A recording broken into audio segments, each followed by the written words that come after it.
അപ്പോൾ വന്ദേ മാതരവുമായി ബന്ധപ്പെട്ട national debate നടക്കുന്നു. അത് നിർബന്ധമാക്കാനുള്ള കേന്ദ്ര സർക്കാർ നീക്കം നടക്കുമ്പോൾ കോൺഗ്രസ് സ്വീകരിച്ച സമീപനമുണ്ട്, ഇന്ത്യയിലെ പ്രതിപക്ഷം സ്വീകരിച്ച സമീപനമുണ്ട്. ഇത് RSSൻ്റെ പദ്ധതിയാണ്, സംഘ് പരിവാറിൻ്റെ പദ്ധതിയാണെന്നുള്ളതാണ്. ആ പദ്ധതി കേരളത്തിൽ നടപ്പിലാക്കുന്നു. ഇപ്പം ഈ നമ്മുടെ സത്യപ്രതിജ്ഞയ്ക്ക് ചൊല്ലിയല്ലോ, സത്യപ്രതിജ്ഞ ചടങ്ങിന് വന്ദേ മാതരം ചൊല്ലി. അപ്പം അന്ന് എന്താണ് VD സതീശനൊക്കെ പറഞ്ഞത്, അത് ഞങ്ങളുടെ പരിപാടിയല്ല, സത്യപ്രതിജ്ഞ ശരിയാണ്, അത് അതിൻ്റെ കസ്റ്റോഡിയൻ ആരാണ്, രാജ്ഭവനാണ്, അതിൻ്റെ റൺ ഡൗൺ തീരുമാനിക്കുന്ന രാജ്ഭവനാണ്. അപ്പോൾ ഞങ്ങൾക്കൊന്നും ചെയ്യാൻ പറ്റില്ല എന്നാണ് പറഞ്ഞത്. അപ്പോൾ ഇവിടെ പറയാൻ പോകുന്നത് എന്താണെന്ന് വെച്ചാൽ ഇത് അവരുടെ പരിപാടിയാണ്. അപ്പോൾ ഇതിൻ്റെ പ്രശ്നം എന്താണെന്ന് വെച്ചാൽ നോക്കൂ, കേന്ദ്ര സർക്കാർ നടപ്പിലാക്കുന്നതെല്ലാം RSSൻ്റെ സാംസ്കാരിക അജണ്ടകൾ, ഇത്തരം വിഷയങ്ങളിൽ സാംസ്കാരിക അജണ്ടയാണ് എന്ന കാര്യത്തെക്കുറിച്ച് ധാരണയില്ലാത്ത ഒരു സർക്കാരല്ല, ഒരു പാർട്ടിയല്ല, ഒരു മുന്നണിയല്ല.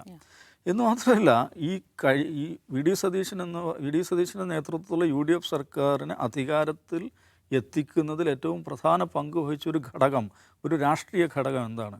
പിണറായി വിജയൻ സർക്കാർ ഇത്തരം കാര്യങ്ങളിൽ അലസ സമീപനം സ്വീകരിക്കുന്നുള്ളതാണ്. പിണറായി വിജയനോ കമ്മ്യൂണിസ്റ്റ് പാർട്ടി ഓഫ് ഇന്ത്യ, മാർക്സിസ്റ്റോ വരട്ടെ, RSSൻ്റെ അജണ്ടയൊക്കെ ഇവിടെ വന്ന് നടപ്പിലാക്കിക്കോ എന്ന് തീരുമാനിച്ചിട്ടില്ല. അവരുടെ ഒരു പാർട്ടി കമ്മിറ്റി അങ്ങനെ തീരുമാനിച്ചിട്ടില്ല, അവരുടെ LDF അങ്ങനെ തീരുമാനിച്ചിട്ടില്ല, മന്ത്രിസഭയും തീരുമാനിച്ചിട്ടില്ല. പക്ഷേ അലസ സമീപനങ്ങൾ കാരണം, ജാഗ്രതയില്ലായ്മകൾ കാരണം ഏതെല്ലാം വഴികളിലൂടെ RSSന് നുഴഞ്ഞു കയറാൻ പറ്റുമോ അതവിടെയെല്ലാം നുഴഞ്ഞു കയറുകയും അവരുടെ അജണ്ടകൾ നടപ്പിലാക്കുകയും ചെയ്തു. അത് ഏറ്റവും അധികം നടപ്പിലാക്കപ്പെട്ടത് ആഭ്യന്തര വകുപ്പിലുമായിരുന്നു. ഇതാണല്ലോ, ഈ വിമർശനമാണല്ലോ കഴിഞ്ഞ തിരഞ്ഞെടുപ്പിൽ ഏറ്റവും പ്രധാനപ്പെട്ട രാഷ്ട്രീയ ആയുധമായിരുന്നത്, ഏറ്റവും പ്രധാനപ്പെട്ട രാഷ്ട്രീയ പ്രമേയമായിരുന്ന കാര്യം. അത് ജനങ്ങളോട് പറഞ്ഞ അധികാരത്തിൽ വന്ന ആളാണ് ആര്? VD സതീശനും അദ്ദേഹത്തിൻ്റെ സഹപ്രവർത്തനം. അപ്പോൾ മാൻഡേറ്റ് എന്താണ്? ഇത്തരമൊക്കെ അത് കേന്ദ്രം വിദ്യാഭ്യാസ വകുപ്പിലൂടെയാകാം, അല്ലെങ്കിൽ സാംസ്കാരിക വകുപ്പിലൂടെയാകാം, സഹകരണ വകുപ്പിലൂടെയാകാം, പാഠപുസ്തകങ്ങളിലൂടെയാകാം, പല വഴിക്ക് നടപ്പിലാക്കപ്പെടുന്ന സംഘ് പരിവാർ അജണ്ടകൾ.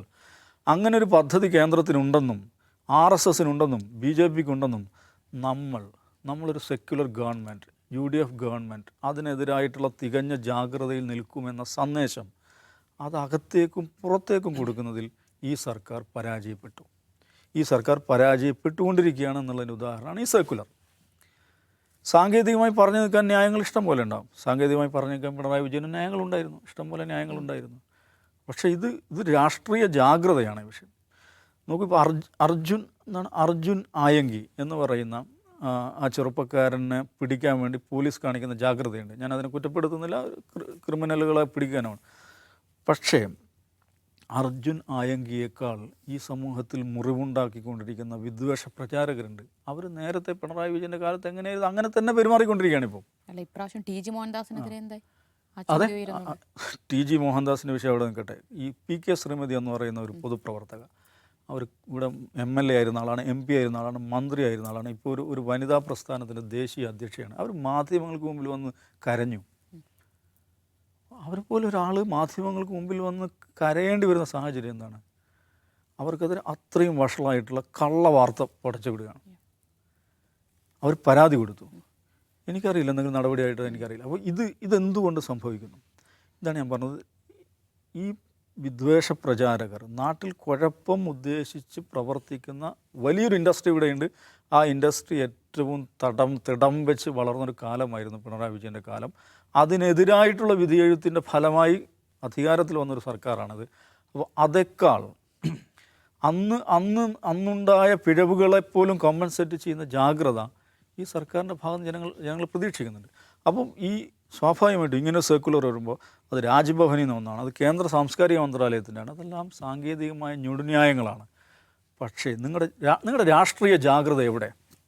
നിങ്ങൾ തെരഞ്ഞെടുപ്പ് കാലത്ത് മുന്നോട്ട് വെച്ച സംഘ് പരിവാറിൻ്റെ അജണ്ടകൾക്കെതിരായിട്ടുള്ള, അവരുടെ നുഴഞ്ഞുകയറ്റങ്ങൾക്കെതിരായിട്ടുള്ള രാഷ്ട്രീയ സാംസ്കാരിക ജാഗ്രത എവിടെ എന്ന ചോദ്യം, ആ ചോദ്യത്തിന് മുമ്പിൽ VD സതീശൻ സർക്കാർ ദുർബലമായി പോകുന്ന സന്ദർഭമാണ് നമ്മൾ കാണുന്നത്.